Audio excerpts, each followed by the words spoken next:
অতীতে কথায় কথায় ৩৫৬ ধারার জুজু দেখাতো কংগ্রেস।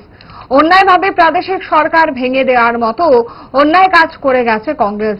এই অন্যায়ের দোসর ছিলেন বাম নেতা জ্যোতি বসু। বাম কংগ্রেসের সমালোচনায় মুখর সাংসদ বিপ্লব কুমার দেব জানালেন সে কথা, শুনুন।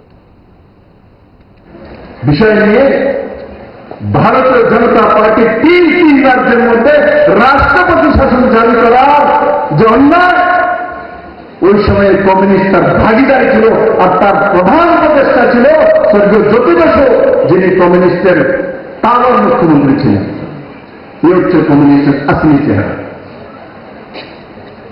আর এখন যে ভারতবর্ষের মধ্যে, রাষ্ট্রের মধ্যে যদি ক্রাইসিস না হয়, পলিটিক্যাল কারণে 356 লাগানো যায় না, তার ব্যবস্থা সুপ্রিম কোর্ট দিয়ে ভারতীয় জনতা পার্টি হি করেছে। যে জনতা যখন চলে দিয়েছে, সে সরকারকে 5 বছর থাকার অধিকার দেওয়া উচিত। তার জন্য এখন কোন সরকার আর 356 ডাইরেক্ট কোন রাজ্যে লাগাতে পারে না। জুড়ে থাকে বাঁধন আপনার চেয়েও আপন, জুড়ে থাকে বাঁধন আপনার চেয়েও আপন।